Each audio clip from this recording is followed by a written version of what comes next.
everyone, I hope you're doing well. Today I'm going to be filming my February wrap-up and I'm really excited. I had so many good reads this month and I can't wait to talk about them. The first book I read this month was Betting on You by Lynn Painter. I have this beautiful version from Barnes & Noble and it has sprayed edges. And I love her so much. This is a young adult romance book and it follows Charlie and Bailey, our two main characters. They are coworkers slash workplace rivals, and basically Charlie's whole shtick is boys and girls cannot be friends. Someone is always gonna want more. Friendships will never work out. It's impossible. They end up eventually bonding, becoming friends from working together, and they're both going through a divorce, or their parents are each going through divorces, and they kind of bond over that and they give each other advice, and then they end up fake dating to try and anger Bailey's future stepfather. And feelings bloom, and maybe Charlie was right after all. Girls and boys can't be friends. I gave this book 4 stars. I love Lynn Painter. Her young adult books are so good. This one and Better Than the Movies, I think, are my favorite young adult romances ever. I don't read a lot of young adult. That's why this was sitting on my shelf for a long time. It's so realistic to being a teenager and being confused and also feeling like everything is the end of the world, because it is to you at that age. And I just thought this was a very relatable book. Not that I feel like a lot of people in real life go through the fake dating that always seems to happen in these books, but as for like her emotions and the way she expresses them or has trouble expressing them, I think that's very relatable to being a teenage girl. I thoroughly enjoyed this. I listened to about half of it on audiobook and then the other half I read, and this was amazing. The next book I read is Out of the Woods by Hannah Bonham Young. This is a contemporary romance and I rated it 4.5 stars. I love Hannah Bonham Young's writing. I read Out on a Limb by her, which is the first book in this interconnected series, and I also read Next to You, and her writing has just always been like 4.55 stars for me. She always manages to pack such an emotional punch while also having so much humor and relatability and tension. Basically, this book follows Caleb and Sarah, who are high school sweethearts. They've been together for 17 years. They're married. Sarah starts to feel a little bit lost and like she doesn't know who she is outside of Sarah and Caleb. And so she starts to resent Caleb. They're having some trouble. Sarah signs them up for a couples wilderness retreat. I don't remember how long it is, but it's like a strenuous hiking wilderness excursion with couples counselors and stuff. And so they're camping, hiking, learning more about each other, meeting other couples and hearing about their struggles. It was basically like a second chance romance. So many romance books are you meet, you date, you get married, book ends. But I love seeing the after effect and how, it's not just rainbows and butterflies for the rest of your life. I would definitely recommend, you don't have to read the first book to read this one, but Out on a Limb, I feel like a lot of people have read. It was very popular. So if you've read that one, I would 100% recommend this one. Sarah and Caleb are kind of a big part of that first book, so it's really great to read about them. And yeah, it's also great to see the people from the first book again and meet your characters later. The next book I read this month was Hester by Lori Lyko Albanese.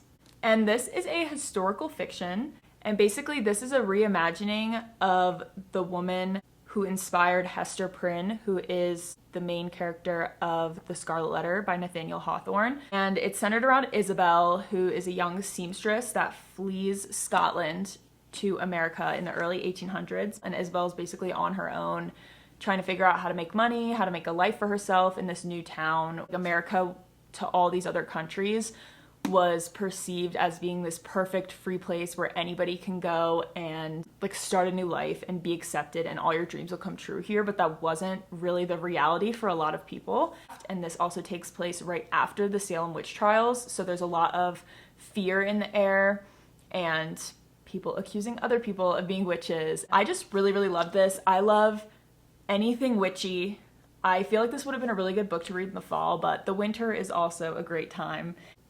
This was just great. I loved everything about this. It has a little bit of romance, but it's not a romance. It's like a tiny, tiny subplot. This is about a woman's journey, and you really follow her through her entire life during this story, which I really love because you get to the very end where then the Scarlet Letter by Nathaniel Hawthorne happens, and it's kind of how she became the person in that story and how that story came to be. Obviously fictional, but I haven't read the Scarlet Letter, and now I want to because I did not know that this was a reimagining of the story of the main character of the Scarlet Letter until I got to like the epilogue. I gave this 4.75 stars. The next books I read were book 1 and 2 in a series. It was A Game of Love and Betrayal, which is book 1, and A Heart of Desire and Deceit, which is book 2, by Elena Galea. Shocker, loved it. Basically, book 1, A Game of Love and Betrayal, it follows our main character Brynley, who is a vampire, and her entire family, her 2 parents and her sister, were killed by this guy Riker, who's the son of a very prominent Fae representative. And basically she enters this competition called The Choosing, which is literally Love is Blind. It's where 12 men and 12 women join this to find a husband and a wife, and they speak to each other through headphones. They can't see each other. They meet after they are engaged, and her plan is to go into this, make Riker fall in love with her, and kill him on their wedding night because he's been kind of in hiding, very reclusive, and she is obviously pissed that he killed her family, so she wants to kill him. There's a rebellion going on, so everybody's lives are in danger, and things start to unravel. Not everything is exactly how it seems, as you can imagine. This was very action-packed. I loved that it was like Love is Blind. I thought that was so interesting, and that they met without seeing each other, but then they were also connected because there was this rebellion going on. It was a really sweet romance. Obviously there's secrets and lies and deceit, and obviously there's plot twists. Obviously there's a cliffhanger at the end, and then book 2 continues.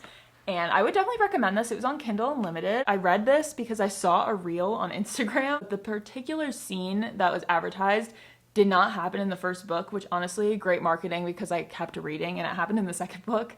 But I read it and I was like, where is this scene? I rated book 1 5 stars and I rated book 2 4 stars because the path that the second one took, I didn't love quite as much as the first one, but still loved it. I would definitely recommend, especially if you have Kindle Unlimited. The last book I read this month was Deep End by Ali Hazelwood. This was one of my anticipated reads of 2025. It has beautiful sprayed edges.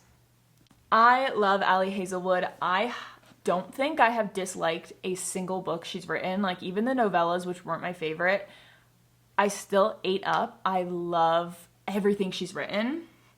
And I love that she's taking a step into different types of romance and not just rewriting the same STEM romances over and over again. I thought Bride was really fun, and I loved Not in Love, and I love Deep End. So basically this follows Scarlett, who's a junior in Stanford. She is a competitive diver, and she's kind of struggling because she had a really, really bad diving injury. And so obviously she's struggling mentally. And then we have Lucas, who is an Olympic swimmer, also at Stanford. Basically, they have a shared secret that brings them together, and they end up seeing each other casually, kind of just as a no-strings-attached fling. Of course, it does not end up that way. She's pre-med, and he is older. I think he's also pre-med. She is recruited to work on this research project that he is a part of. So there is that STEM aspect, and that's kind of how the no strings attached arrangement comes to be. And I rated this 4.5 stars. I rated this 5 stars at first, but I brought it down to 4.5 because I did have one complaint. Scarlett's best friend, but also Lucas's ex-girlfriend. And I felt like there were times where I didn't like the way that she acted, and I felt like it was unnecessary, and they could have just had Scarlett and her be a really powerful and beautiful female friendship without the added struggles, and I didn't like some of the conflict that was put in there. But I really liked Scarlett. I felt like she was really relatable, and with a lot of the stuff that she struggled with in regards to school and her sport. I had so many great reads this month. I read 3 physical books and 3 Kindle books, and 2 of the physical books have really pretty sprayed edges. I've been trying to stick to my physical TBR. I did purchase this month, so that kind of doesn't count, but I hope you guys liked this video. I'm gonna be posting my March TBR next, so keep an eye out for that. And yeah, I hope everybody had just as great reading months as I did, and I hope that this is setting the tone for the year and that I continue to have great reads, and so does everybody else. Awesome, bye!